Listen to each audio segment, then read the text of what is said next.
So I would like to welcome you. Today we are happy to have Rachel and Branden from Sojo University from Japan, who are going to present with us how to use H5P to, design communicative activities and how to embed this on your VLE, such as Moodle.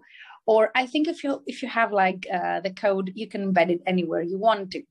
So we are going to host the webinars until May. Actually, we are planning something really, really exciting.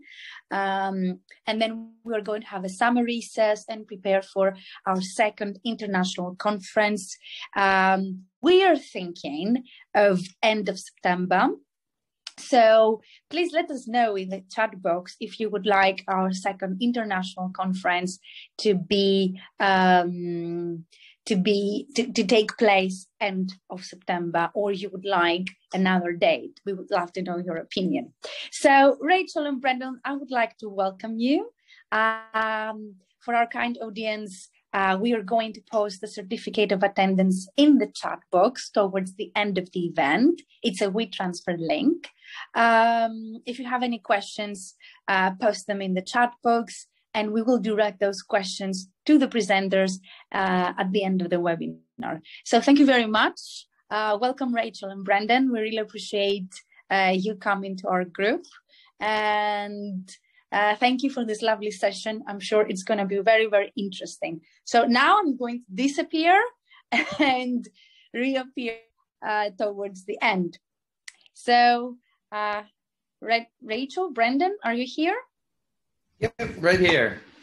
Okay. Can you hear me? Okay, we're good. Yes, see you at the end. All right, thank you very much for the great introduction. As Penny said, my name is Branden Kirchmeyer, and my colleague sitting across the table from me in real life is Rachel Barington. And we are coming to you tonight, well, tonight for us in Kumamoto, southern Japan, which is a bit of in the countryside, as they call it here. Kumamoto is not such a big city. And this means that in our student body, the students that we see in our first and second year who are taking compulsory English education, the level of ability, specifically their communicative and speaking skills, are quite low compared with the same age group from other countries. This is primarily because the education system, although students in Japan are learning and studying English for a very long time, often from elementary school, they don't have a lot of chances to speak English. It's a very monolinguistic culture out here in the countryside. And so our curriculum is primarily communicative language teaching. Every moment of the classroom is designed to elicit output and get the students speaking to each other, maximize the opportunity for output and student-generated input as well, if we can get the students talking to each other that way. That's really what we're after. And I tell you this because I think that'll sort of give you a better understanding of where we were at with the activities that we're going to show you on our Moodle course. We use Moodle, and we have been using Moodle for several years, long before H5P was introduced into the mix. And it was used to support what we were doing in the class, but with the limitations of the content that you could make that would actually be useful in a communicative situation. It was mostly used for extension, homework activities, assessments, the like. But then H5P came along, and we got really excited about it. And we saw all this potential that we could make engaging content that would be useful not only outside of class or in a extended virtual environment, but actually in the class as well. And so for a semester, we basically, Rachel and I sat down and we didn't go about it maybe in the most scientific or academic method. We literally, it was like throwing spaghetti at the wall and seeing what was going to stick. We took everything that we had and we turned it into some H5P activity. You know, a lot of it we didn't actually use in the end, and it was easier to just do things the old way. But we found some new tricks and some new activities that came about, which opened the door for different types of activities that have been quite successful in the classroom. And so we're going to get to those, and I'm going to show you those. I'm going to start by sharing my screen here, and I'm going to take you through, I know we sent out a survey, and there are varying levels of familiarity with H5P among the current attendees. So we're going to take you through some of the simpler, more, I guess, well, simpler tasks to start, and then Rachel will take over and show you how H5P can stack the simpler tasks together to create more comprehensive and more interesting activities as well. So with that, I'm going to share my screen here, I think. Is that shown? Good? Okay, wonderful. All right, so this is our Moodle. We made a course dedicated to this workshop, which we've given a couple times before. We changed it up a little bit because we've got a little less time than we used to, and it's going to be less hands-on and more of a show and tell type deal. But in any case, I'm going to dive right in. I sort of just explained about what the background for our courses were. So I'm going to skip the first one. And you'll notice all of these activities that we have a sort of title, which is what the activity would be displayed for to the students. And then in parentheses next to it is the content type that we used in the activity. So this first one is called an image juxtaposition, and it basically just takes two pictures, overlaps them, and then gives you a sliding bar that you can drag back and forth. This is a picture of Rachel and I in a helicopter on a local tour of a volcano that's near us. And then you can see the other picture is us and some of our colleagues hanging out at a Japanese izakaya several years back. Very simple. That's all the image juxtaposition does. It's not really, we don't use this for any sort of communicative task. But again, we wanted to start off really simple and straightforward. This next one is an image hotspot, where you can basically upload an image, and on the image you can select pinpoints, hotspots that they call, that are interactive. So we're getting into a bit more practical things. We use this as our syllabus, required materials for our syllabus.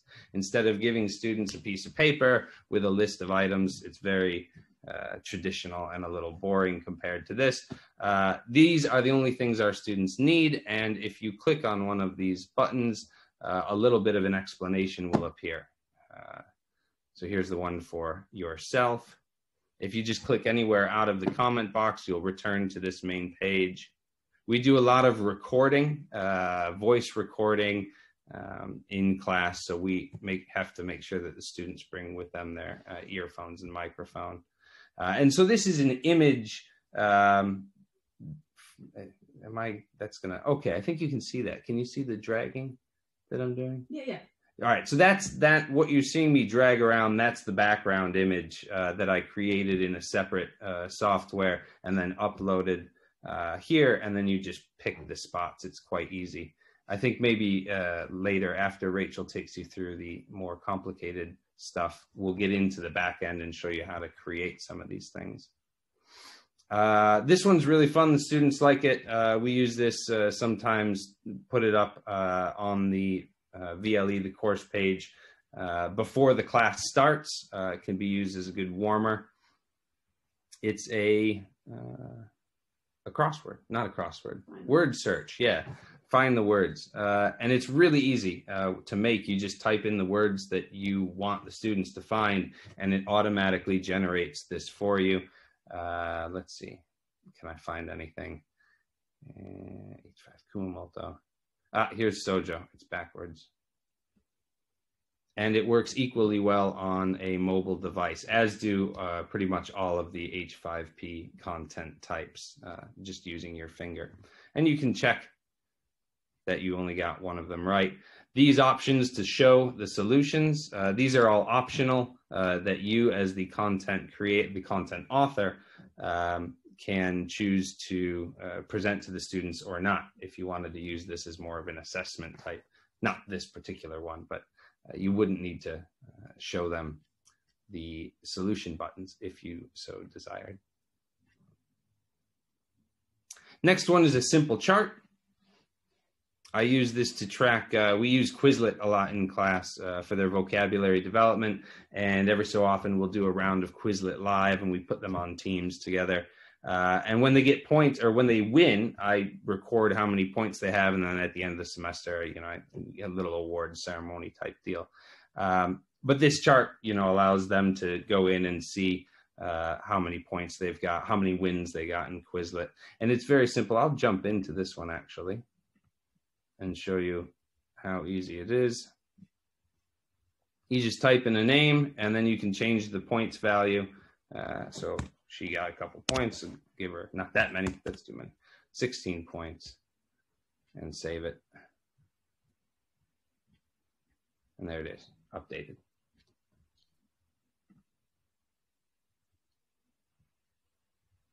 Iframe embedder, this is very straightforward, very simple. Any link, any web page that you want, there is an iframe embedder, so you can put a link to any page or embed another page with H5P. And I think one or two more. This one has been really helpful for us. An accordion. The accordion is a great way to display or make available a lot of text to a student without putting it all on a page and having the student have to navigate up and down through the page. You can separate them into sections, titles that are clickable, and when the students click on it, it drops down and includes this information. So we've used this as a FAQ for students who often ask these same questions. Can I submit assignments late or do activities late? You can tell them no, that they can't, or that they can request an extension later. And the last one I'm going to show you before Rachel gets into the actual communicative task types is another accordion. And this one actually is used to support communicative language teaching. It's something that we started to develop right before the coronavirus hit. And so we haven't actually been able to use this one in class, but the idea is it's based off of a mingling type activity. I'm sure many of you heard the Find Someone Who. Students get like a grid with some questions, and they walk around the room randomly initiating conversations with their classmates and trying to get students to answer yes to a question. So for example, one question would be, find someone who went abroad during their summer vacation, and they would have to go around, did you go abroad? Did you go abroad during your summer vacation? And this is a tool that could help students who are really shy or have a really low level speaking ability. You give them some sample questions, and we split the answers into 3 levels. Our students often can understand the questions. Again, they've been practicing receptive skills their whole education, but not so much answering and speaking. And so this is helpful for them. After they are asked a question, many of them would just give a one-word answer, which we call the level 1 answer. Level 2 answer would be a bit longer. A level 3 answer would have lots of extra information. You're anticipating follow-up questions and providing your partner with that information. So we're encouraging lengthier outputs and more speaking with this. So we give them the question broken down into the grammar points. You can mark up the text with colors, as we've done here, to show what parts of the sentences translate to each other, and then a few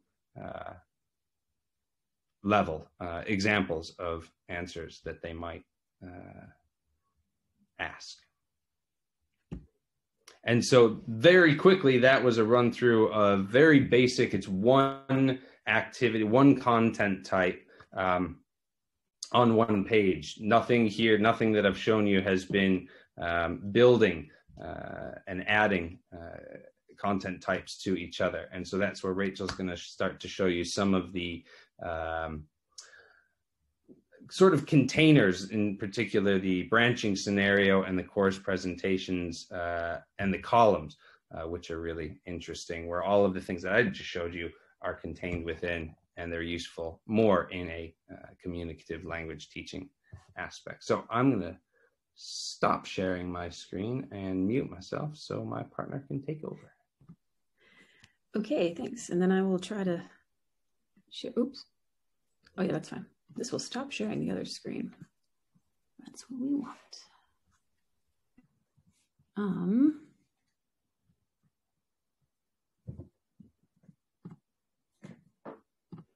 And let's move on to mine. Okay, so can you see my shared screen now? Awesome, cool. So, like Branden mentioned, the ones that you've seen so far, we used for more for either presenting just information to students or for scaffolding purposes. And then the following were more for communicative tasks for students to interact with. First one here is a column. That is the content type. This is a column with images. This is not an interactive activity so much as I guess this was a seating arrangement. This is not an activity that I have, or an item that I have used, but so this is images of our classrooms at our university and the various ways the desks can be moved and set up. You can use these images to indicate where students should be sitting or how they should arrange the desks at the beginning of class. As you can see, our desks are mobile, so students can move them around as needed. Column is just a linear progression of activities. There are a variety of content types that you can use within a column. This one is a very simple example. It just has text, which is these titles here, groups of 3, pairs, and also images, just static images. I think the next one is also a column. No, it's not. Okay. Well, since we were talking about column anyway, I'm going to skip down to the bottom real quick because I think it just makes more sense to carry on and show you an example of a column with a bit more variety of items, content types. So again, more text, but also a course presentation, which is a content type on its own that you can put inside of a column. This one is explaining the word lists and quizzes in our vocabulary program, separate from our communication courses. And then within the course presentation, you can use the question types that you can ordinarily access within a course presentation. So in this case, it's just informational, it's only text. But within a course presentation, you can have multiple choice questions, you can have gap fills, you can have audio, you can have summary tasks if you want to have a reading and then have a summary question. Up to as many slides as you like. I've never experimented to see if there is a limit, but as far as I know, there is not. Another course presentation. within the column. This item here is called a timeline. Within a timeline, you can, as the name suggests, organize information based on time period. So in this case, we have the progression of our semester and when students can expect to be doing certain things throughout the semester. In this case, we have our vocabulary diagnostic tests and the various quizzes. If you click on any of these items, information will pop up at the top of the timeline. Useful for, again, presenting information to students. This last item is called, what is this called? Dialogue cards. In this case, we're using it just to present information, another FAQ. So students can scroll through the cards. They can also turn the card. In this case, they have their frequently asked question, turn the card to get the answer. Alternatively, we've used this for vocabulary review, having maybe the term in Japanese or in English on one side and in the alternative language on the other.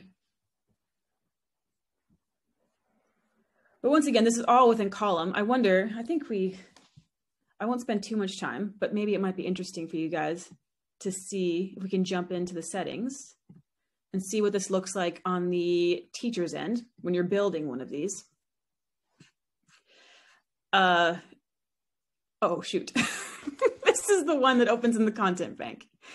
This is a new feature that I'm not super familiar with yet. Is it on a different one? This one? One that you're familiar with. It's okay, I can just go in. Okay, so go in and edit. There we go. Now we're cooking. Right. So the settings is, I think, pretty intuitive. It's not complicated to construct a column at all. You can select a content type. And I think most, if not all, of the content types available within H5P are available within a column. You select the content type that you like or want. In this case, it's text. You can edit your text. If we go down to an item like course presentation. So again, within course presentation, you have all the resources available that's ordinarily available within that content type if you use it on its own. So question types, texts, links to other sites, videos, images, tables, more dialogue cards, more activity types. And you can just build as much as you want in a column for as long as you want. We've used these, I think you mentioned, Branden mentioned, sitting right across from me, it's hard for me to address like he's not here, that we've used a column primarily for our homework assignments.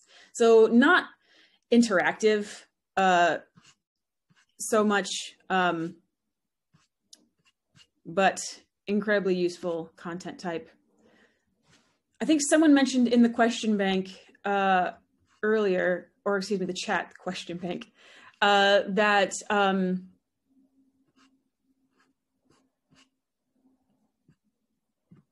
sorry.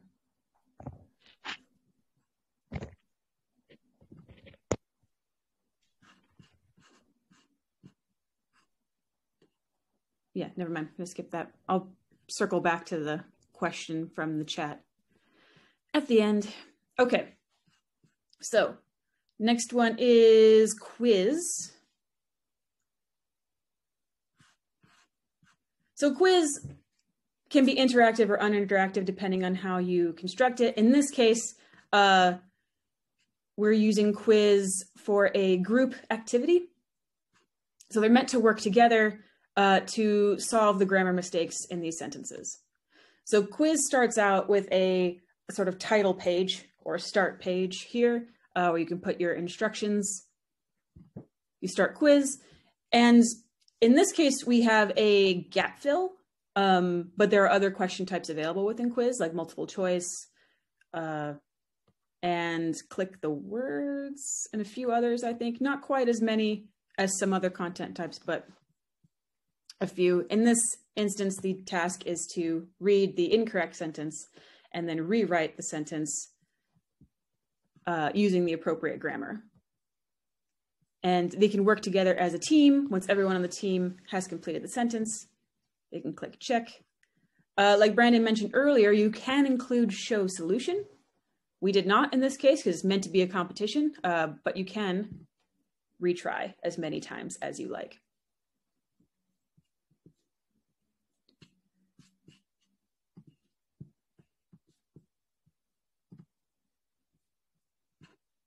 Oh, by the way, these items on Moodle do feed into a gradebook.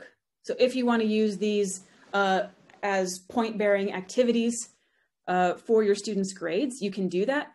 I'm not familiar with, I know some of you are using other platforms besides Moodle, like WordPress and Canvas and things like that. I'm not familiar with those platforms, and I'm not sure how the gradebook works on there. So I don't know how the plugin interacts with those gradebooks, but on Moodle, it's very straightforward, and these tie directly or feed directly into the gradebook if you want them to. Okay, so column, quiz. Next up is branching scenario. Branching scenario is probably the most open to your creativity. There's a lot you can do with this.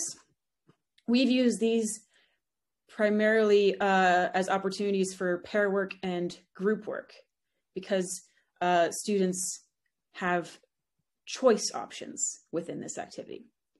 So you have our title page here. Right, so in this case, they have to choose a character that they're gonna be. So you have two students, say partners, in this activity. One of them chooses Brad, one of them chooses Keanu, right? Welcome to Fight Club. And then they have a task. In this case, it's click the words. Their partner will see a text as well. They're meant to read that text. And while this partner listens and marks the words that they hear different in this. And then this student can read their text, and their partner will perform the same task. They'll mark the words that they hear differently. I don't have a partner, so I can't. Maybe I could just flag some of them. Nope.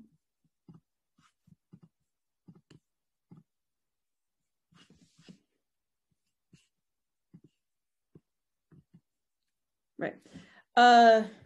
As far as how students interact with this, it can be a little confusing at first because, for example, this is a course presentation within a branching scenario. So right now there's only one slide, so you cannot navigate down here. But if you have a course presentation with multiple slides and students have to navigate between them, it could get kind of confusing because to navigate to the next item, if there is another item, they have to navigate from the top of their screen. So it's not a huge issue, a bit of a learning curve at the start, but I think students get used to this pretty quickly. Click continue once they finish.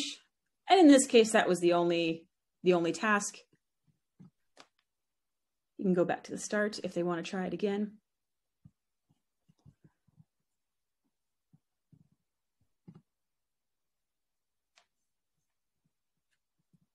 So this branching scenario is a version of the game Taboo, if any of you are familiar with that one. Right, going to choose a player, have your partner try and guess a word, but you cannot say the words that are shown on the screen. So we're going to do Jake the dog. Right, this is the word you want your partner to guess. The words in red are the words you cannot use as clues. Oh, and here's, like I mentioned before, this has multiple slides. Students are going to have to navigate through. So got to be careful about the where they click.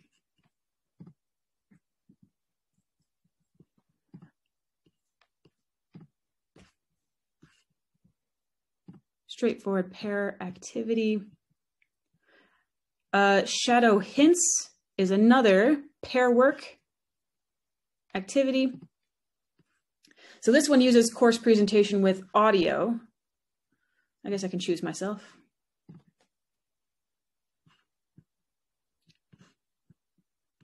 Okay, so in shadow hints, like Taboo, they want their partner to guess a word, but in order to give their partner the hints, they have to shadow the audio that they hear on the slide. So they have this place is one of the most famous towers in the world. Their partner will not hear the audio. They can only hear their partner's voice. So as they shadow the audio, and hopefully their partner can guess the answer. So again, using course presentation, and then within course presentation, using just audio and images.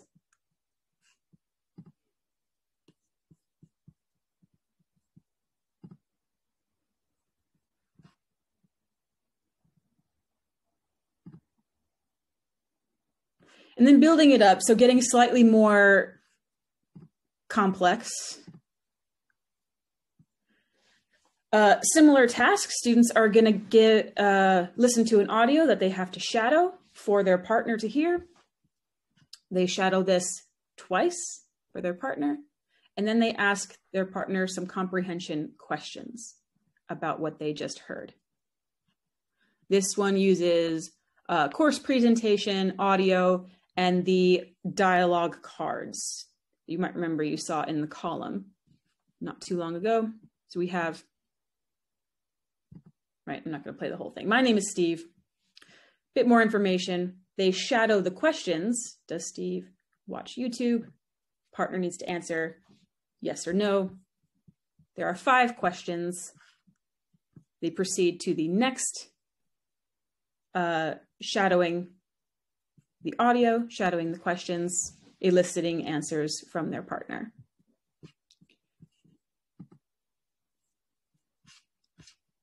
Now, because branching scenario gives you the option for choice,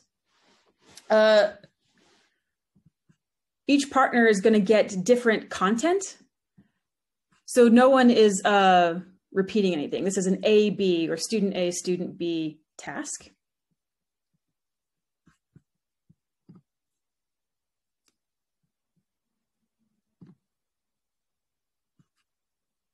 Oh, this is a column as well. Right, this might be the last item in here. So one final column to introduce a few content types we haven't talked about yet. The first one is an interactive video.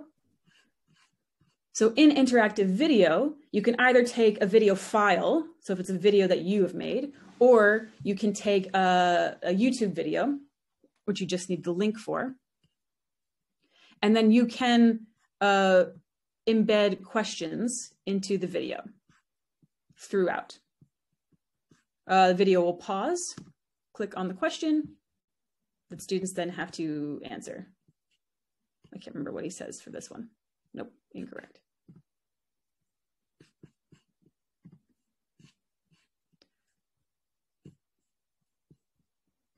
The questions available for interactive video, I think that one was a multiple choice, but there are a few different ones available.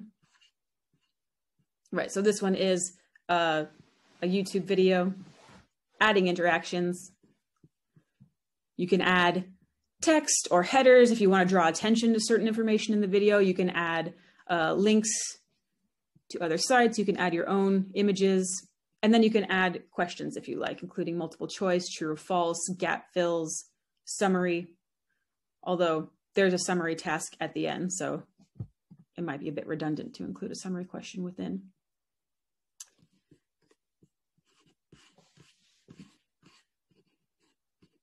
Also included in this column is mark the words, which you saw in the branching scenario.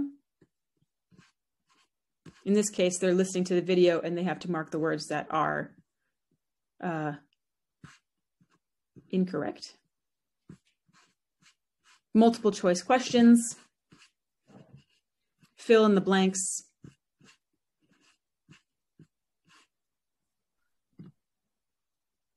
And that's it. So this is an example of a homework assignment that we have given. Interactive video with a few different question types students have to go through.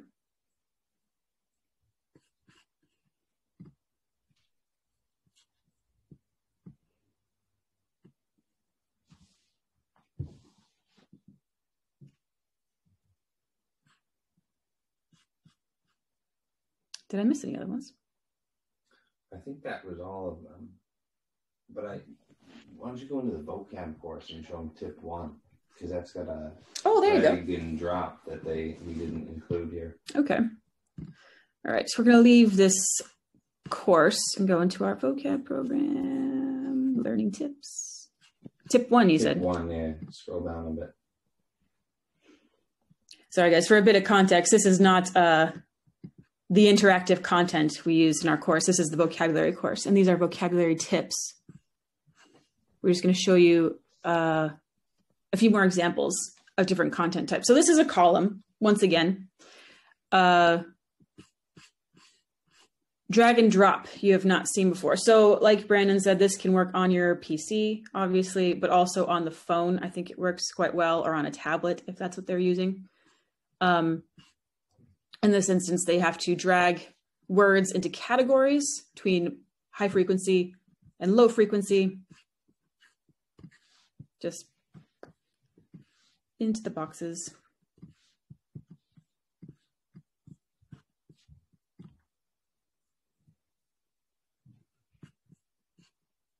Right.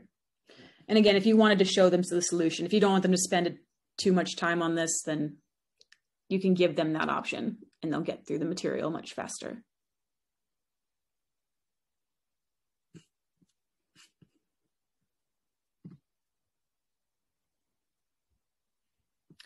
We've used column for, goodness, so many things. But for all of the content for the vocabulary learning tips for this course. I'm going to go back in here and just for kicks, go to add a new H5P. I'm just going to go into this one for this one. Okay. Just to show you what it looks like if you're going to start one from scratch. You go to add an activity, at least on Moodle, add an activity or resource, click on H5P or interactive activity, and you start here in the main menu,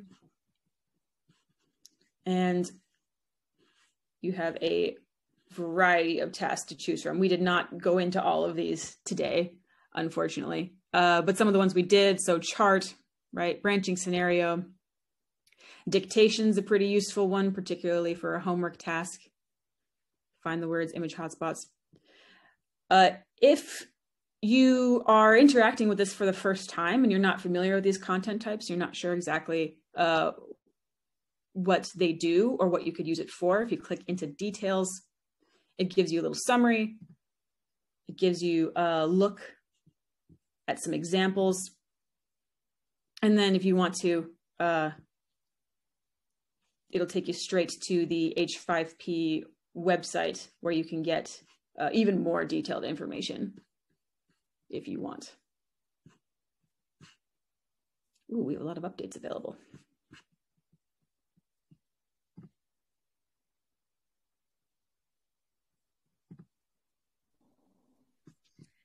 Okay, guys, would you like me to pass on you some questions? Sure. To see what our audience is saying? Okay. Because I think in webinars like this, it's very, very important to have a lot of time to answer the questions. So my first question is, and it comes from the audience, can you embed H5P on Teams, for example? Because many universities use Teams for, online classes. So can you embed that? I've never tried to do that. Are you aware of that possibility? I've not seen that as far as I know, and what's listed on the H5P site, it's Canvas, Blackboard. I'm talking into your microphone, but I think everybody can hear me. Drupal, Moodle, Brightspace.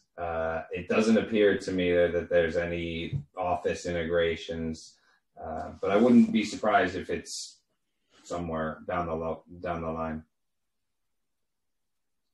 Yeah, absolutely. Here at the University of Nottingham, we use Xerte, but I'm pushing very, very, very, very much for H5P, because now that Rachel showed something from scratch, I think it seems much more straightforward than Xerte. Each one of them has its own capabilities. Rachel, someone asked about the group activities you showed earlier. They are supposed to do that during class, or you can assign them as a homework? For those tasks, I would do during class. You could assign them for homework if you like, but there's no guarantee that the students will meet up with each other after class.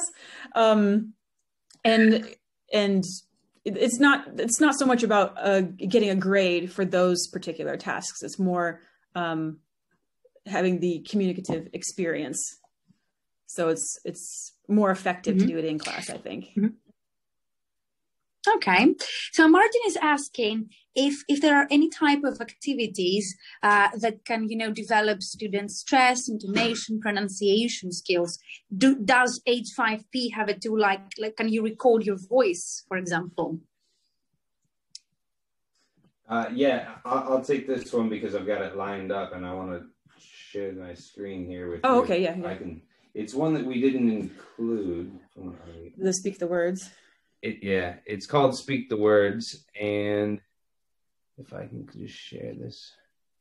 But it only works with Google Chrome. I tried to open it up in Safari, but it won't work. Can you see my yes course? Well, that's funny because my big Zoom. Branden,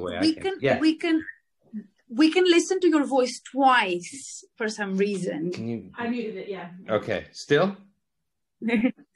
No, now it's fine. It's okay, yeah. So what you're looking at now is a content type called Speak the Sentence. And I don't think it's going to actually, it might actually. You type in a phrase, the target phrase or word that you want the students to say, and they see this. There are different ones, and they push this button. I didn't travel this summer. And it picks it up. And if you don't say it right, for example, I prefer the beach to the mountains.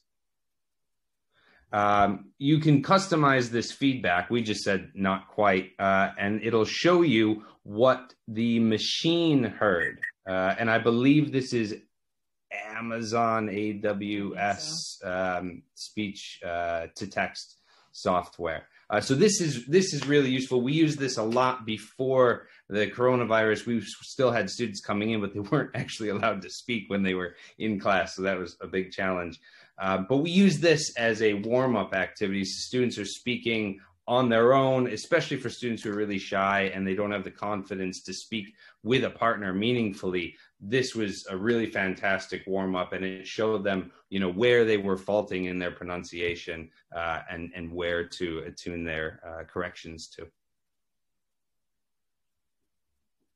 That's very, very useful, especially, for example, I have 18 students in the classroom. It's impossible to do something like that during class time. So yes, Eva is asking if there are any ordering or sequencing activities.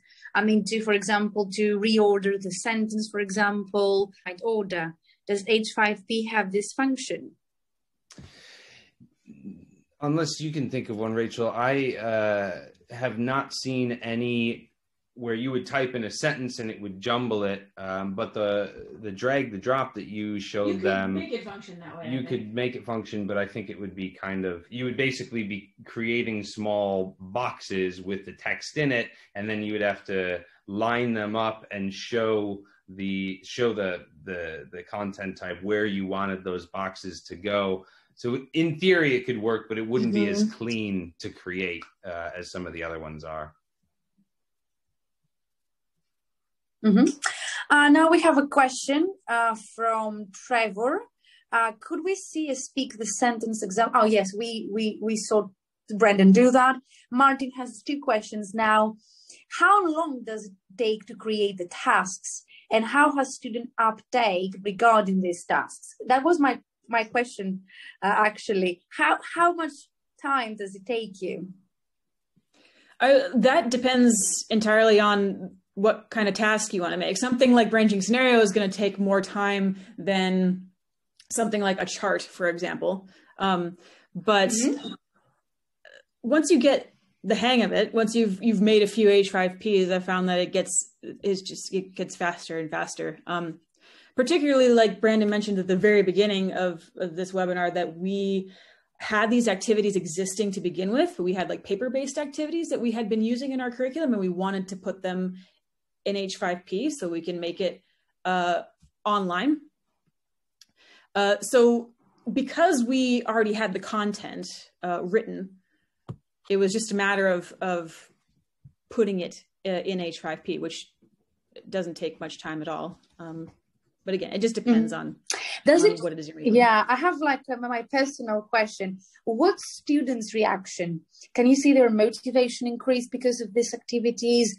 What about technical difficulties? You know, sometimes you tell students, oh, go to Moodle, find this, find that. And then you have 100 emails saying, oh, I couldn't, it's not loading.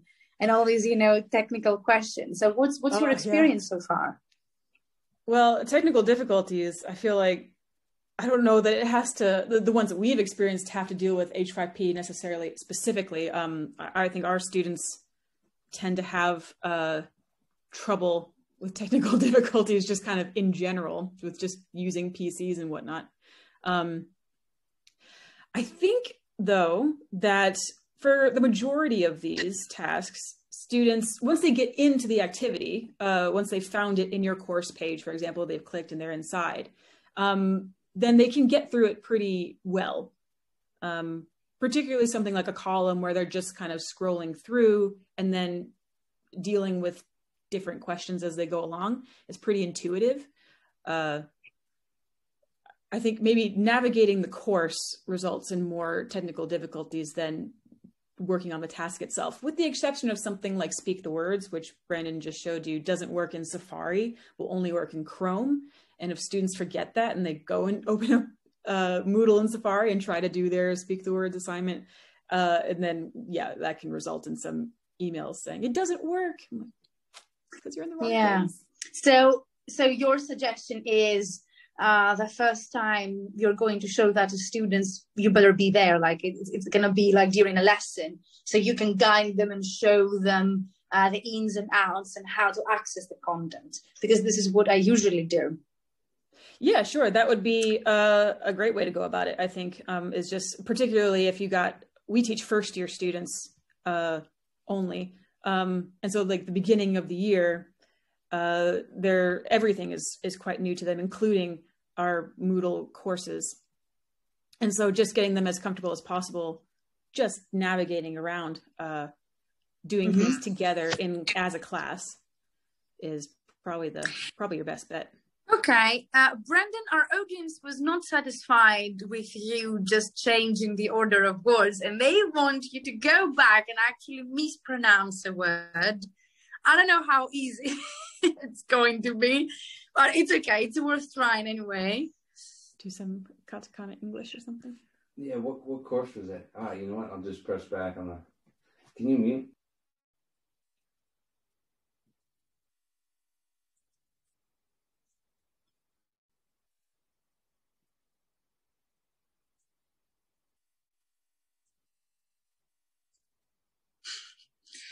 In the meantime, I'm going to post the WeTransfer link for the certificate of attendance. It's 6:52, so if everyone has another meeting to go to,